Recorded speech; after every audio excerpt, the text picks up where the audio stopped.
Boa noite a todos. Que a graça e a paz do Senhor Jesus esteja com cada um de vocês, amém? Continuando então o tema da nossa comunidade é preciso saber viver. É legal que um trecho da música que nós acabamos de ouvir diz assim: ensina-me a viver. E o que nós precisamos, qual é a maneira que nós precisamos saber viver em um mundo em constante mudanças? Eu não sei se vocês já perceberam, mas o mundo ele vive mudando constantemente, ano após anos. E o que eu e vocês precisamos saber para viver em um mundo assim, em constante mudança? Vocês já perceberam que o mundo a qual eu e vocês estamos inseridos, na época que nós estamos inseridos, não há verdade absoluta? O mundo ele é governado por uma ética que não é absoluta, certo? O mundo existe meias verdades. Por exemplo, o que é verdade para mim não é verdade para você. O que é verdade para um não é verdade para outro. Não é assim que funciona? As pessoas não têm uma opinião absoluta e verdadeira, porque vivemos em um mundo de meia verdades. Então o que eu e você precisamos para viver em um mundo assim, que não tem uma verdade absoluta? Como nós precisamos saber viver em um mundo sem verdade absoluta? Nós precisamos da verdade absoluta, que é a palavra de Deus. E é interessante que esse tema ele cai como uma luva nos dias atuais da gente. Por quê? Em primeiro lugar, por causa desse mundo que vive em constante mudança, você vê pessoas correndo de um lado para o outro, elas não param para nada, elas estão se atropelando, elas estão frustradas, cansadas, fadigadas e tensas. Já perceberam isso? As pessoas não têm tempo para nada, principalmente para uma boa conversa. Só que passa ano após anos e eu e você se deparamos com pessoas assim. O que é preciso então para saber viver em um mundo assim? Eu e você precisamos ter uma visão geral de mundo, só que com uma visão cristã de mundo. E como eu e você fazemos isso? Nós precisamos enxergar o mundo através das lentes da revelação de Deus, que é a verdade absoluta, que é a palavra de Deus. A palavra de Deus, ela é o nosso guia, é ela que vai dar direção para a gente saber viver em um mundo assim, com pessoas assim. E dessa maneira, eu e você, nós vamos estar glorificando a Deus de mente e coração, desde agora e por toda a eternidade.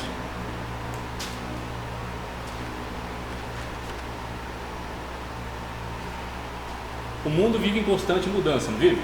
Não é assim que funciona, ano após anos? Mas a palavra de Deus é imutável, ela é irrevogável, ela não muda, ela é eficaz. Por isso que ela é o nosso guia para sabermos viver em um mundo assim. No século XX, a maior revolução do século XX foi chamada internet. Está aí o Edson que gosta de computador. A revolução dos computadores. Mas no nosso século também. É o século da comunicação, onde as pessoas elas constroem pontes virtuais. Ela tem milhares e milhares de amigos virtuais. E muitas vezes nós não vemos pessoas que estão ao nosso redor, mais próximo de nós. E o que acontece então?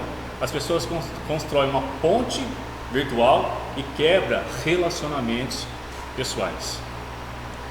E o que Tiago vai mostrar para nós no capítulo 1, do verso 19 ao 27, do 19 ao 20, ele vai tratar justamente disso, de relacionamentos pessoais. Vai tratar disso, muito claro.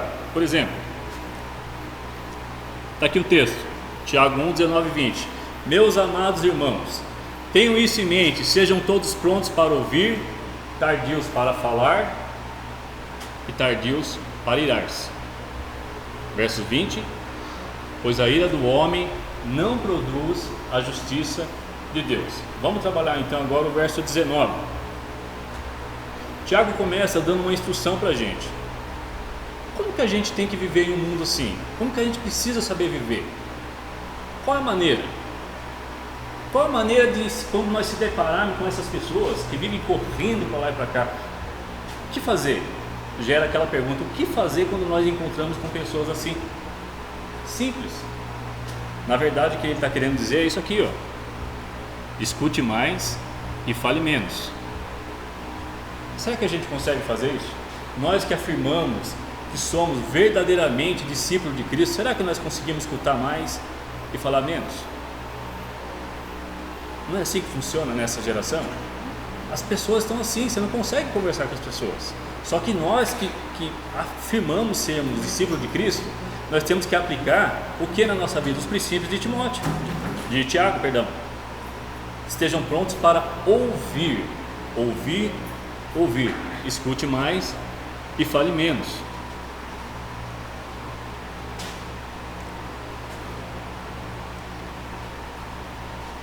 E quando eu e você temos esse privilégio de encontrar com pessoas assim, sabe o que vai acontecer?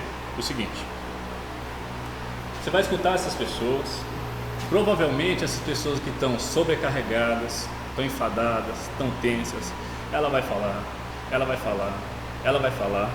só que sabe o que vai acontecer?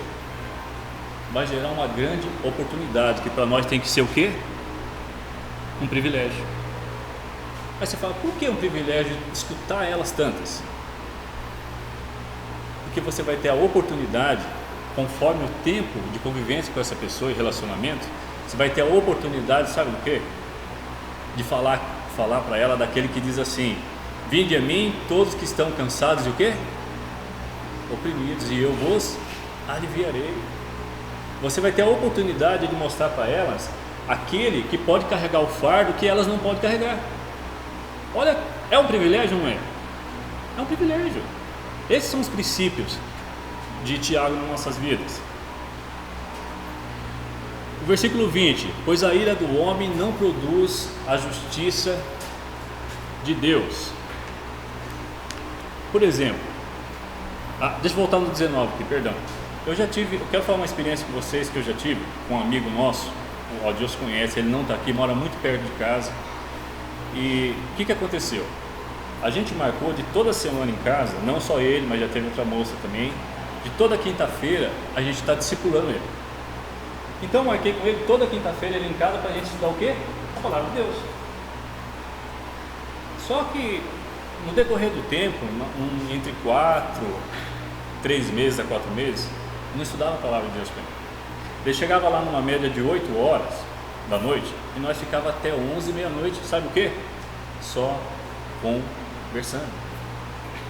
E a minha esposa ainda falava para mim: escuta mais e fala menos. Ela está ali, ó. E ele falava, ele expunhava tudo o que aconteceu no dia, ele falava dos problemas que ele teve com as suas filhas, e a gente escutava e aplicava na vida dele alguns princípios da Escritura. E assim foi. Aonde abriu, sabe o quê? A oportunidade de tanto escutar ele aprendeu a ter confiança na gente. Deu então a oportunidade, um privilégio de eu mostrar para ele o que Deus requer da vida dele através da Escritura. Só que para isso eu teve que fazer o quê? Escutar. Porque crente tem essa mania, não tem? Crente gosta de falar. Crente fala muito, não é, Dani? Crente fala pra caramba. Quando nos deparamos com pessoas assim, agitadas ao extremo, nos nossos dias atuais, em primeiro lugar, ou elas estão passando por momentos de grandes adversidades e elas não conseguem lidar com tamanha situação.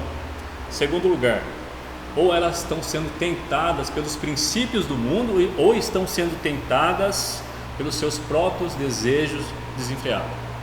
Em terceiro lugar, ou elas estão sobrecarregadas de tanta correria, de tanto estresse e de tanta tensão. E para nós que afirmamos que somos verdadeiros discípulos de Cristo, para nós tem que ser um privilégio. É aí que nasce uma oportunidade onde eu e você vamos entrar em cena. Porque passa ano após ano e você algum de nós que não é impossível que não se depare com pessoa assim. É ou não é? E às vezes vem aquele negócio na nossa mente: caramba, essa pessoa fala muito. E tem cristão que pensa assim: será que eu tenho que ouvir o problema dos outros? Será que só o meu não basta? Só que se você afirma, eu e você, se nós afirmamos que somos verdadeiramente discípulos de Cristo, nós temos sim que ouvir o problema deles.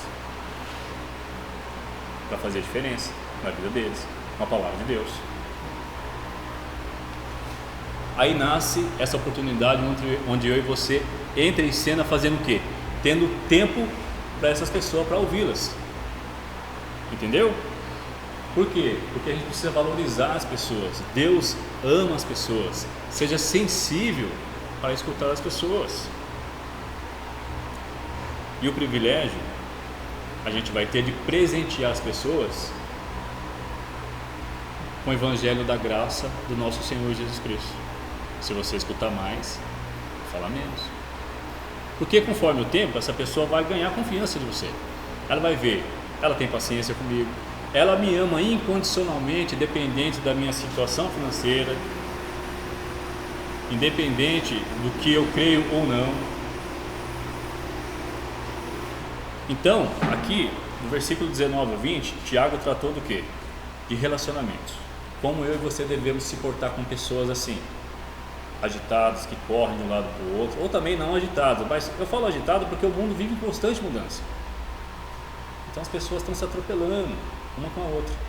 Agora no versículo 20 ele vai tratar da ira, que diz assim: pois a ira do homem não produz a justiça de Deus.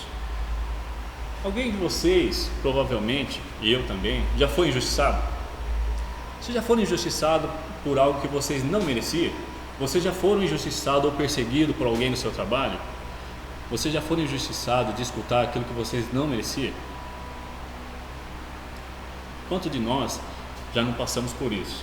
Aí então emerge o que na gente? Emerge uma indignação, uma ira que ferve dentro da gente, porque a sua consciência está limpa diante de Deus e dos homens, que você não era para ter escutado aquilo. A ira ela emerge, mas a Escritura diz para nós assim: irai-vos, mas não pequeis. Ou seja, se você se irar e lançar a sua ira no rosto da pessoa que está implicando com você, vai resolver o problema? Vai mostrar para ela a justiça de Deus? Pelo contrário, vai desencadear o quê? Uma discussão. E se desencadear a discussão, a pessoa fala: mas peraí, essa pessoa afirma que verdadeiramente ela sabe viver no nosso meio, porque ela é uma cristã. Só que o que ela está dizendo agora, nesse momento, tem um abismo com aquilo que ela vive. Ou seja, a gente vai estar dando mau exemplo se a gente deixar a ira sair para fora. Porque a gente se ira, não se ira? Eu se iro. Ou será que é só eu que se iro? Então Tiago está tratando de relacionamentos aqui. E no verso 20, Tiago está tratando de domínio próprio. Lá em Gálatas 5, versículo 23, é um dos frutos do Espírito: mansidão e domínio próprio. É isso que ele está tratando no versículo 20. A palavra que nos salva é a que ouvimos e obedecemos. Tiago 1:21. Portanto, livre-se de toda impureza moral e da maldade que prevalece, e aceite humildemente a palavra implantada em vocês, a qual é poderosa para salvá-los. O que chama a minha e a sua atenção, que Tiago vai tratar da palavra aqui como uma semente. Vocês já viram alguma reportagem, ou vocês já leram alguma coisa? O Adilson, que gosta de ler bastante, revista, agricultor, o que ele faz? Ele pega a semente e joga em qualquer terreno baldio, um terreno cheio de matagal. O que ele faz? É assim que ele faz? Não, o agricultor ele é sensato e prudente. O que ele faz? Ele limpa o terreno, ele ara o terreno, ele aduba o terreno e depois ele semeia. Essa é a ideia aqui que Tiago está mostrando para a gente. O Senhor Jesus Cristo ele falou sobre 4 tipos de solo. Ele falou do solo artificial, do solo endurecido, do solo artificial, do solo congestionado. Ele falou do solo frutífero. Os terrenos que não foram preparados para a semeadura, eles não frutificaram. Muitas vezes nós vamos ler a Bíblia de qualquer maneira, sem nos preparar corretamente, com atitudes corretas, postura correta, não temos uma preparação correta. Essa é a ideia aqui. Portanto, livrem-se de toda impureza moral e da maldade que prevalece. É necessário que eu e você arranquemos de nós as ervas daninhas. É preciso remover os obstáculos, é preciso tirar as pedras, os espinhos das nossas vidas. Ou seja, nós precisamos conversar com aquele que pode perdoar os nossos pecados, nós precisamos se preparar para obedecermos a palavra.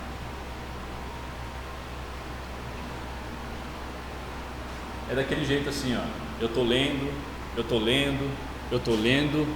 mas nada muda. Não mudou nada. Eu estou lendo, não mudou nada. Por quê?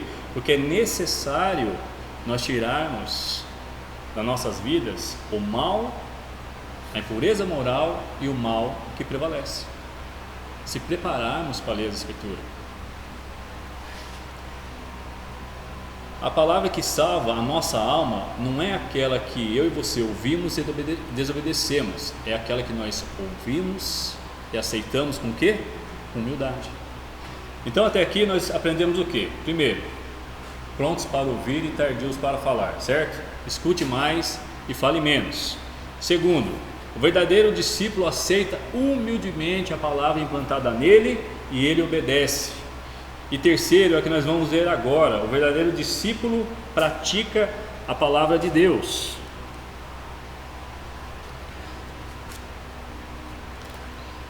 O espelho reflete o que precisa ser retocado na sua imagem. Da mesma forma, a palavra de Deus vai mostrar o que precisa ser corrigido em nossas vidas para sabermos viver em um mundo em constante mudança. Tiago 1, do 22 ao 25 diz assim: sejam praticantes da palavra e não apenas ouvintes, enganando-se a si mesmos. Aquele que ouve a palavra, mas não a põe em prática, é semelhante a um homem que olha a sua face no espelho e, depois de olhar para si mesmo, sai e logo esquece a sua aparência. Mas o homem que observa atentamente a lei perfeita, que traz a liberdade e persevera na prática dessa lei, não esquecendo o que ouviu, mas praticando-o, será feliz naquilo que fizer. A ideia aqui é mais ou menos assim o seguinte: você se aproxima da Bíblia da mesma forma que você acorda de manhã e vai direto para o seu banheiro e olha para o espelho. Todo banheiro, por mais simples que seja, tem um espelho. Por mais singela que seja a casa, tem um espelho, grande ou pequeno. Aí você acorda de manhã e olha para o espelho. Aí você vai fazer o que quando você vê a sua imagem? Você vai retocar algumas coisas que precisam ser retocadas. Que quando a gente acorda, fala a verdade, gente, parece que a gente dormiu dentro de uma lata de sardinha. A gente acorda com a cara amassada. É verdade, a Dani está dando risada, mas é verdade. Não é assim que funciona?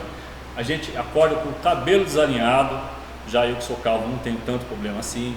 Eu, o Anderson, o Gil, né, Gil? Já não temos tanto problema assim. Mas é assim que acontece, não é? Essa é a ideia que Tiago está dando aqui, que você chega na frente do espelho e fala: opa, isso aqui precisa se arrumar, arrumar e arrumar. Quando você acorda de manhã, você não olha com a intenção de olhar para o espelho assim: nossa, eu estou bonitão, hein? Né? Nossa, eu estou legal. Não, até porque você acabou de levantar, não é assim que funciona. Aí ele olha e vê que precisa de uma boa lavada no seu rosto. As mulheres precisam de 1 quilo de maquiagem. É verdade ou não é? Não estou falando que as mulheres são bonitas, tá? São feias, tá, gente? Estou falando que as mulheres têm o costume de fazer isso. Não é verdade? Não é assim que funciona? Daí chega à tarde, à noite, elas falam: bom, para mim não retocar de novo, eu vou tirar. Só puxa assim, ó, tira a maquiagem e põe de novo. Mas não estou falando que as mulheres são feias, tá? É que é assim que funciona, não é? O mulher gosta de maquiagem. O espelho serve para quê? Para você retocar o que precisa ser retocado na sua vida. Só que durante esse processo, da gente estar olhando para o espelho, para algumas coisas que precisam ser retocadas na nossa vida e corrigida, existem alguns grandes perigos. Em primeiro lugar, sabe quando você dá aquela olhada no espelho de relance? Sabe, você nem viu como está, nem vi quem sou eu. Já aconteceu isso ou não? Né? Aí você sai da frente do espelho. Será que eu e vocês não fazemos a mesma coisa com a Bíblia? Só dá aquela folhada assim, que às vezes nós não somos capazes de ler um capítulo por dia. Essa é a ideia que Tiago está dando aqui. Tem cristão, por exemplo, que prefere a caixinha da sorte. Já ouviram falar da caixinha da sorte? A caixinha da sorte é o seguinte: é tudo jóia, é tudo bom, é tudo que Deus, tudo que você requer de Deus e não que Deus requer de você. Na caixinha da sorte não tem um versículo que confronta pecado. Essa é a caixinha da sorte. Tem cristão que prefere assim. E para a gente ter uma ideia melhor, quando nós estamos de frente do espelho, você está de frente do espelho e não toma nenhuma atitude, você não vai lembrar mais como você estava. Se você não tiver tomado atitude naquele momento de corrigir o que está errado, você não vai lembrar mais como você estava. Certa pessoa disse assim, que tinha um homem que ele foi com a mulher dele, com seus amigos no museu. Ele chegou no museu, começou a ver os quadros, ele era um artista, e começou a elogiar os quadros, elogiar os pintores, falou, nossa, é muito legal. Só que de repente ele se deparou com um quadro e falou assim, poxa vida, esse pintor foi infeliz no que ele pintou, está muito desproporcional o quadro, o sujeito está vestido ridiculamente, está muito feio. Eu não sei como uma pessoa conseguiu botar um quadro desse num museu tão selecionado como esse aqui. Aí ele saiu se queixando de lá. Quando ele estava andando alguns passos mais à frente, para fora do museu, essa mulher puxou o paletó dele e disse assim, querido, ele falou, oi, você não estava olhando para um quadro? Ele falou, não, você estava olhando para um espelho, você estava vendo a sua própria imagem no espelho. Assim a palavra de Deus tem esse poder na nossa vida. Quando você olha para ela, ela olha para você. Quanto mais você mergulha na palavra de Deus, ela mergulha para dentro de você. Você pode mentir para você mesmo, mas a palavra de Deus não vai mentir para você. Ela não vai dizer assim, não, vocês estão legalzão, você está jóia, fica tranquilo que está tudo bem. Ela não vai fazer isso. A palavra de Deus vai ser honesta com você. Ela vai mostrar as áreas na sua vida que precisam ser retocadas, assim como você está vendo a sua imagem na frente do espelho. Você entendeu a ideia agora de Tiago? É isso. É essa comparação que Tiago faz. Quando mais você olha para a palavra, ela olha para você e ela vai mostrar o que precisa ser retocado dentro de você para saber viver em um mundo em constante mudança. É assim que funciona. Ela vai mostrar onde precisa ser corrigido. Ela vai mostrar onde você precisa fazer uma autoavaliação da sua vida. É assim que funciona. Tiago chama a nossa atenção, para mim e para você, perceber a necessidade de fazer o que o espelho mostra. Ser o quê? Um ouvinte praticante. Um ouvinte praticante. Se nós não estamos praticando a palavra, não é porque nós não a conhecemos, é por desobediência. Muitas vezes é por desobediência. Não é porque a palavra está mostrando quem somos, é porque nós muitas vezes colocamos máscaras para se esconder, porque ela está mostrando quem nós somos. Nós não queremos confrontar nós mesmos. Essa é a ideia do espelho.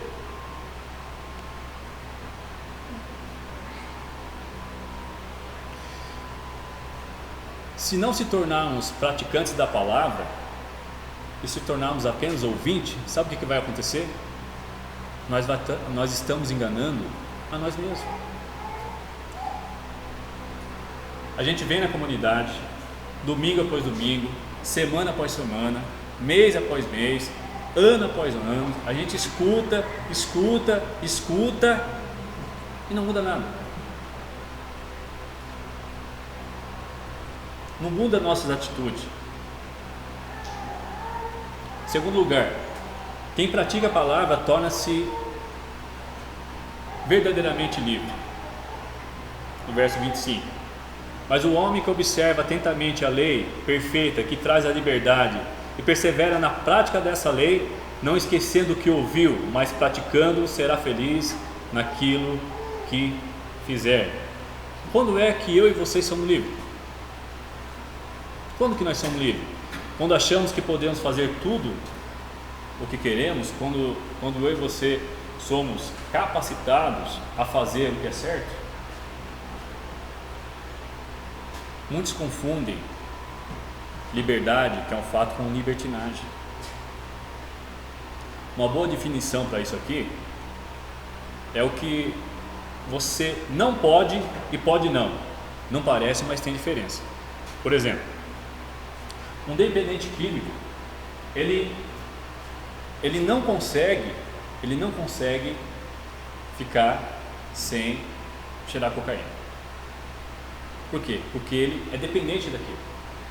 Ele não pode, ele não consegue, ele é escravo, ele não pode. Aquele que pratica o pecado é escravo do pecado. Só que se você não é um dependente químico, você pode pôr na sua frente 1 quilo de cocaína.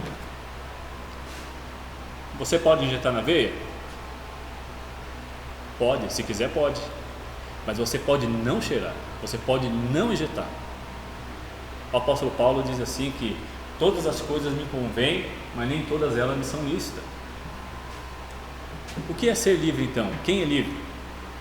Pensa numa pessoa que é fumante. Ela fuma 3 maços de cigarro por dia. Ela é dependente da nicotina. Só que você não é. Nós não somos. Pode pôr um maço de cigarro na sua frente. O que vai acontecer? Você pode fumar, mas você pode não fumar. Assim é o pecado. Essa é a comparação que Tiago faz aqui. Você pode pecar, mas você pode não pecar, porque os seus princípios são regidos pela palavra, a qual você vai mergulhar nela e ela vai mergulhar dentro de você.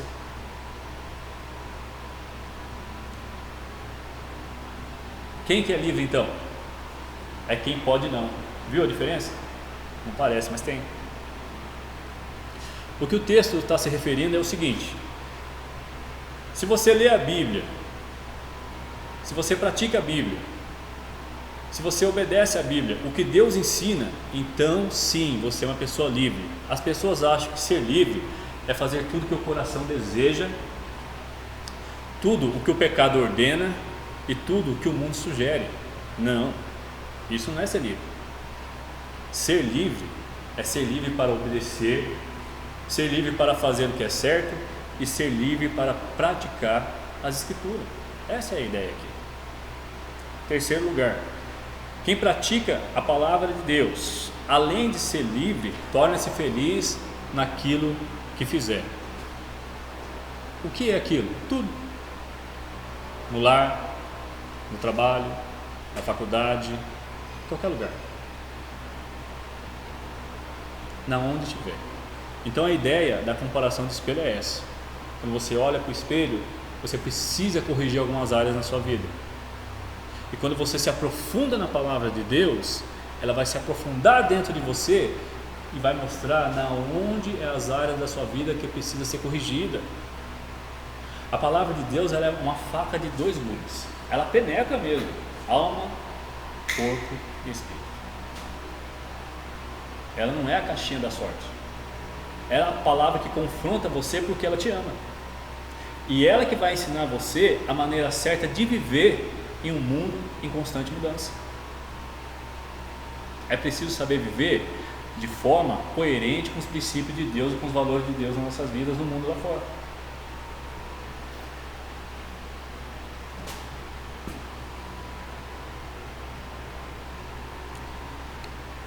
O que falamos constrói ou destrói? É que Tiago vai tratar aqui. Tiago 1, 26 e 27. Se alguém se considera religioso, mas não refreia a sua língua, engana-se a si mesmo. Sua religião não tem valor algum. A religião que Deus, o nosso Pai, aceita como pura e imaculada é esta: cuidar dos órfãos e das viúvas em suas dificuldades e não se deixar corromper pelo mundo. O que Tiago está dizendo aqui é o seguinte: a religião verdadeira é ter controle sobre a sua língua. O discípulo verdadeiro de Cristo, ele tem as suas ações dirigidas pela sua palavra.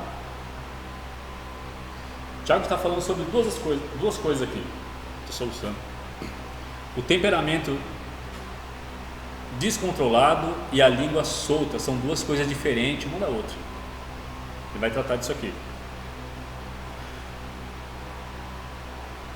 Via de regra, a língua solta é produto do quê? De um temperamento descontrolado.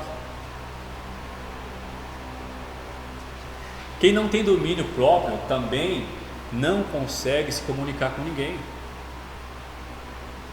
É um perigo aqui.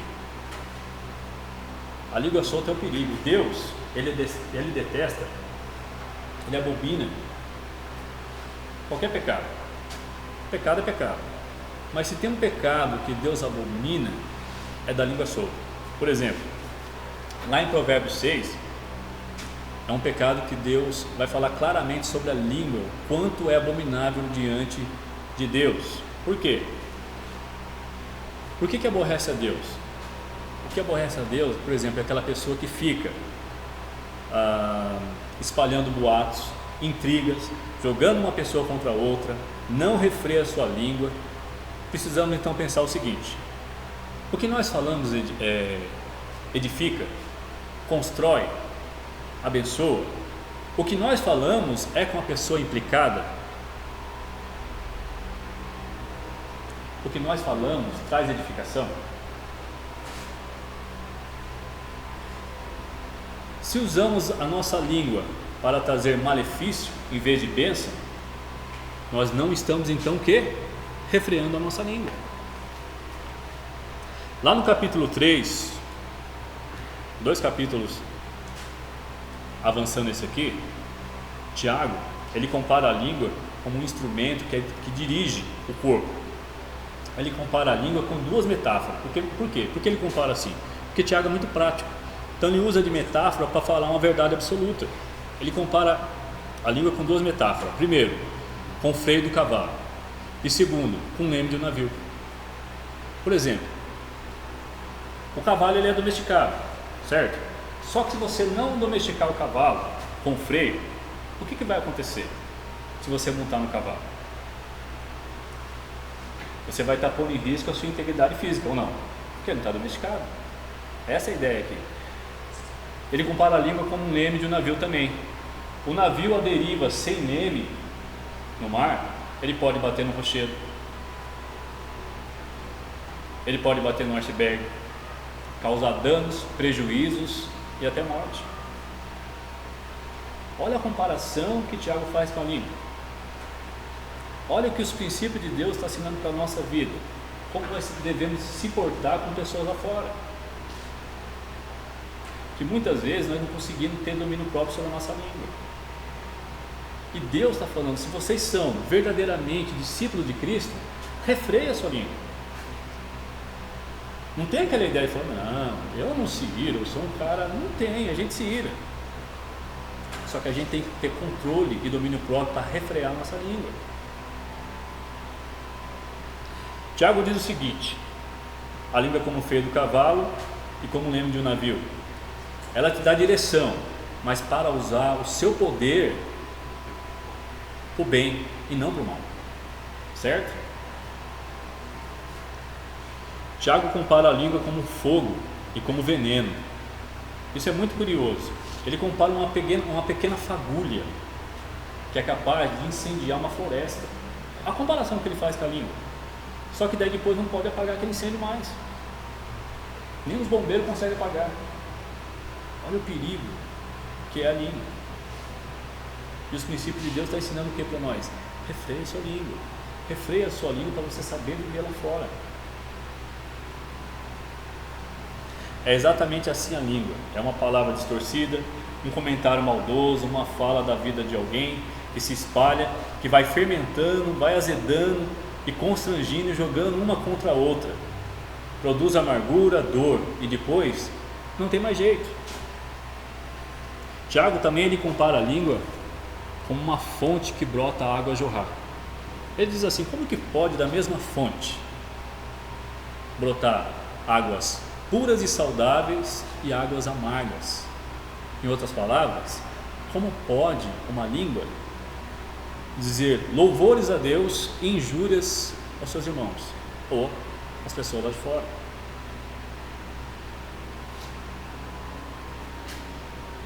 Essa é a primeira característica de um verdadeiro discípulo de Cristo: refrear a língua do mal.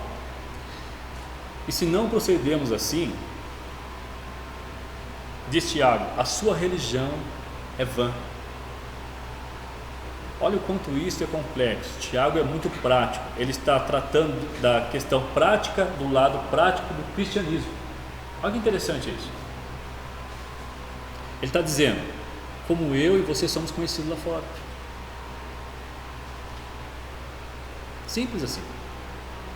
A importância de nós sabermos conduzir e refrear nossa língua. Como que as pessoas lá fora nos olham? Elas olham que nós somos luz, verdadeiramente discípulos de Cristo?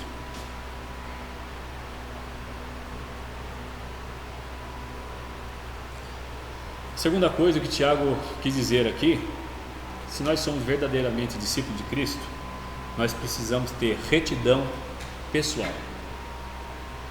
Retidão pessoal. A religião que Deus, nosso Pai, aceita como pura e imaculada é esta: cuidar dos órfãos e das viúvas em suas dificuldades. Agora eu quero chamar a sua atenção para uma coisa, da parte B, e não se deixar corromper pelo mundo. Lembre-se de que lá no verso 21 nós falamos sobre do mal que prevalece e da impureza moral. O que é o mundo?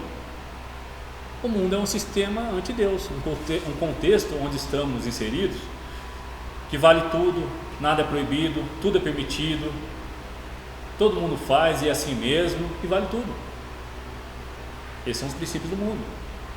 Em vez de nós sermos guiados pela palavra de Deus, pelos princípios de Deus, os valores de Deus, muitas vezes nós só moldamos e se adequamos com os valores do mundo, com os princípios do mundo. Por isso que o apóstolo Paulo escreve aos Romanos dizendo assim: não vos conformeis com esse mundo ou com esse século, não vos amoldei com esse mundo e com esse século. A palavra conformeis aqui é a mesma ideia de entrar dentro de uma forma, está sendo moldado pela forma todo dia. E a raiz dessa palavra aqui é esquema. Esse é o mundo. A palavra é esquema. Perceba que muitas coisas que hoje é aplaudido, ontem foi vergonhoso. Percebeu isso? Hoje falar um pecado em público é normal, as pessoas aplaudem. Esse é o mundo.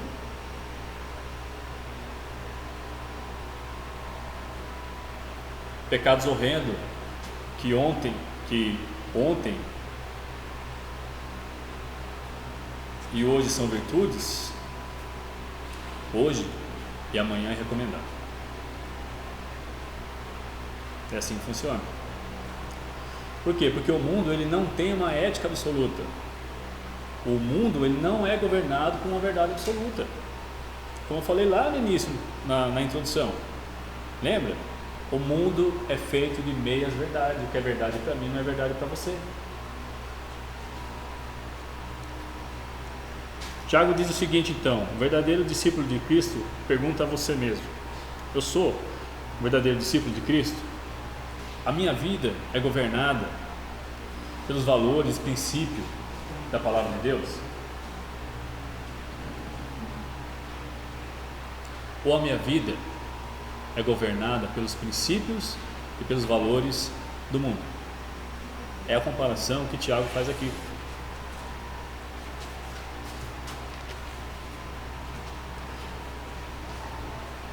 Não dá para ser governado por duas coisas: por Deus e pelo mundo. Não tem jeito. Ou você agrada a um e magoa o outro, e vice-versa. É meio que um tipo de adultério espiritual, infidelidade espiritual. Tiago ele parte agora para o último ponto, no versículo 27. Como é que eu e você sabemos se somos verdadeiramente discípulos de Cristo? Se um discípulo tem compaixão, cuidar dos órfãos e das viúvas. Aqui, órfãos e viúvas é simbólico, tá? É quem tem necessidade, é quem está mais próximo de você, que tem necessidade e precisa ser assistido. Se nós somos verdadeiramente discípulos, é preciso saber viver com situações lá fora assim.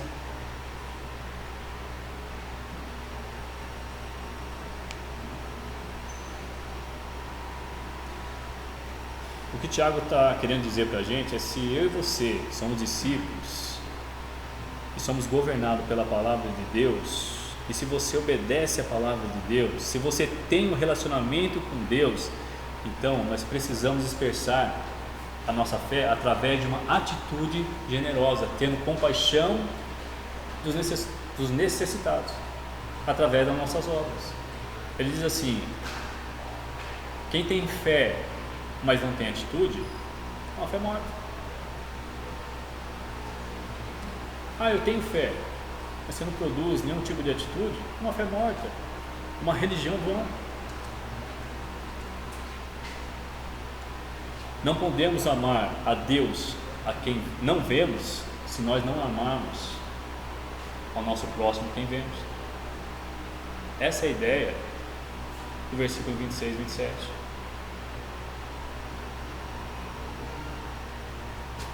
Precisamos então praticar a palavra com atitudes. Tiago diz que a fé sem obras é morta.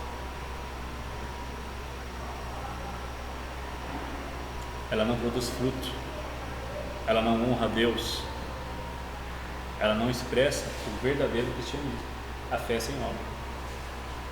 Então, o que nós aprendemos até aqui? Primeiro, escutar mais, falar menos.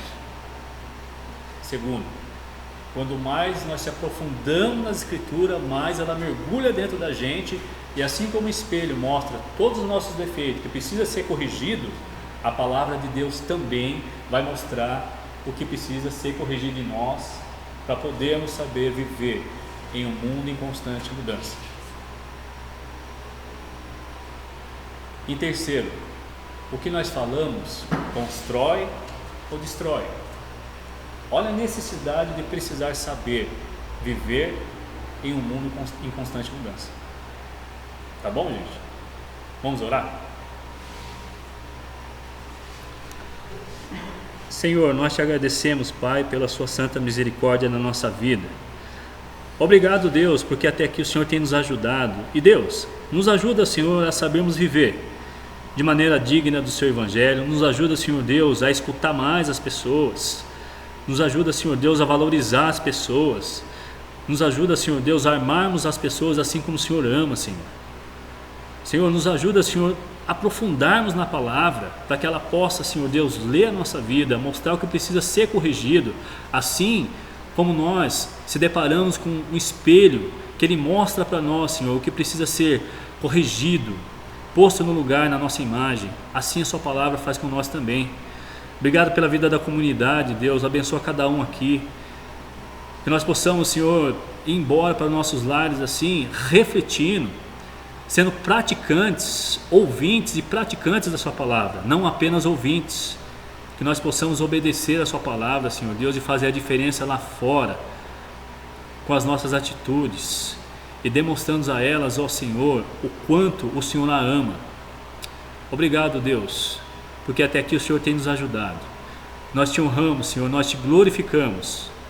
Obrigado, Pai, porque nós não somos nada e dependemos exclusivamente do Senhor na nossa vida, para que nós possamos, Senhor Deus, ser dirigidos pela sua palavra. Senhor, nos ajuda, Senhor Deus, a refrear a nossa língua, nos ajuda, Senhor Deus, a termos domínio próprio sobre a nossa vida, para que o Senhor seja glorificado através das nossas atitudes. Nós te agradecemos, Pai, em nome do Senhor Jesus Cristo. Amém.